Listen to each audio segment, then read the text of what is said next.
শৰণীয়া কছাৰী জনগোষ্ঠীৰ জনজাতি প্ৰমাণপত্ৰ কেনেধৰণে আগৰ দৰে মুকলি কৰিব পৰা যায় তাৰ কাৰণে সংশ্লিষ্ট বিভাগবিলাকৰ লগত আলাপ আলোচনাৰ মাজেৰে এই সমস্যাটো সমাধান কৰিবৰ কাৰণে অগ্ৰসৰ হ'ল। কাৰণ বিভিন্ন দস্তাবেজসমূহত শৰণীয়া কছাৰীসকল কছাৰী বুলি কৈছে।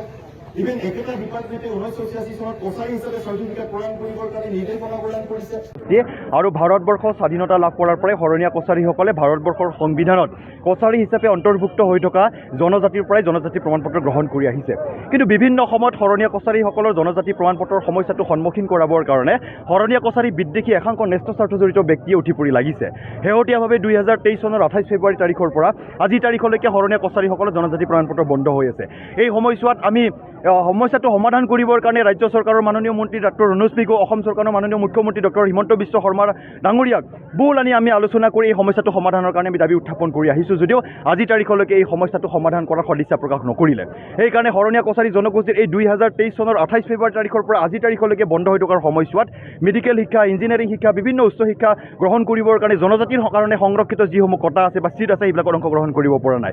ইয়াৰ উপৰিও স্কলাৰশ্বিপৰ পৰা বঞ্চিত হৈছে, চাকৰি বাকৰিৰ পৰা বঞ্চিত হৈছে, স্কলাৰশ্বিপৰ পৰা বঞ্চিত হৈছে, মেডিকেল শিক্ষা, ইঞ্জিনিয়াৰিং শিক্ষাৰ পৰা বিভিন্ন নিকায় নিগমনসমূহতো শৰণীয়া কছাৰীসকলে সাংঘাতিক ধৰণে বঞ্চিত হ'বলগীয়া হৈছে। সেইকাৰণে আমি ৰাজ্য চৰকাৰক দাবী উত্থাপন কৰিছোঁ। আজি এই মুছলপুৰ জিলা সদৰ, বাক্সা জিলা সদৰ মুছলপুৰত প্ৰায় শৰণীয়া কছাৰী 3000 জনসমাগম কৰি শৰণীয়া কছাৰীসকলৰ বন্ধ হৈ থকা জনজাতি প্ৰমাণপত্ৰ অতি শীঘ্ৰে মুকলি কৰি দিয়াৰ দাবীত আৰু শৰণীয়া কছাৰীসকলক স্বায়ত্তশাসিত পৰিষদ প্ৰদান কৰাৰ দাবীত আমি আজি গণবিক্ষোভ কাৰ্যসূচী ৰচনা কৰিছোঁ। গতিকে অনতিপলমে যদি অসম চৰকাৰে এই সমস্যাটো সমাধান কৰি নিদিয়ে তেতিয়াহ'লে সদৌ অসম শৰণীয়া কছাৰী ছাত্ৰ সন্থাৰ নেতৃত্বত অসমত এক তীব্ৰ গণতান্ত্ৰিক আন্দোলনৰ আমি অব্যাহত ৰাখিম। এই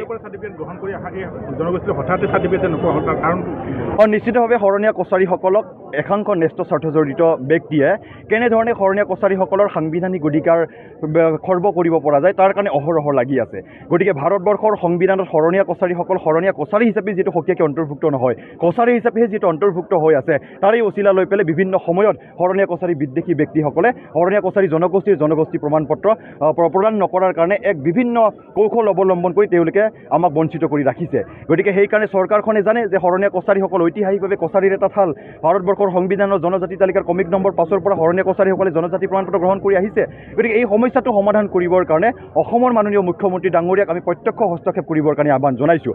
যোৱা 11 তাৰিখে অসমৰ জনজাতি মন্ত্ৰী ডক্টৰ ৰণোজ পেগু ডাঙৰীয়াই আলোচনাত মাতিলে, কিন্তু আলোচনা আমি ফলপ্ৰসূ হ'ব নোৱাৰিলোঁ। বিভিন্ন ধৰণৰ নেতিবাচক কথাৰে শৰণীয়া কছাৰীসকলক প্ৰলোভিত কৰা হ'ল, কিন্তু শৰণীয়া কছাৰীসকলৰ প্ৰকৃত তথ্য থকাৰ পিছতো শৰণীয়া কছাৰীসকলক ৰাজনৈতিকভাৱে চৰকাৰীভাৱে ষড়যন্ত্ৰৰ বলি কৰাই শৰণীয়া কছাৰী জনগোষ্ঠীটোক অসমৰ বুকুৰ পৰা নাইকিয়া কৰাৰ এই অপচেষ্টাক আমি কেতিয়াও সফল হ'ব দিব নোৱাৰোঁ। সেইকাৰণে অসমৰ মাননীয় মুখ্যমন্ত্ৰী ডক্টৰ হিমন্ত বিশ্ব শৰ্মা ডাঙৰীয়াৰ ওপৰত আমাৰ আস্থা আৰু বিশ্বাস আছে যে তেখেত যিহেতু কৰ্মদক্ষ এগৰাকী মুখ্যমন্ত্ৰী, এই মুখ্যমন্ত্ৰী মহোদয়ৰ প্ৰত্যক্ষ হস্তক্ষেপত শৰণীয়া কছাৰীসকলৰ এই দীৰ্ঘদিনীয়া সমস্যাটো স্থায়ী সমাধান কৰিব বুলি আমি দাবী জনাইছোঁ আজিৰ অনুষ্ঠানৰ জৰিয়তে।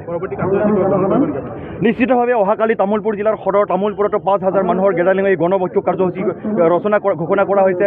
অহা পৰহিলৈকে ওদালগুৰি জিলাৰ সদৰ ওদালগুৰিত হ'ব আৰু আগষ্ট মাহৰ প্ৰথম সপ্তাহত শৰণীয়া কছাৰী জনগোষ্ঠীৰ প্ৰায় 50,000কৈ অধিক মানুহৰ সমাগমেৰে এখন প্ৰতিবাদী গণসমাৱেশো আমি আয়োজন কৰিম।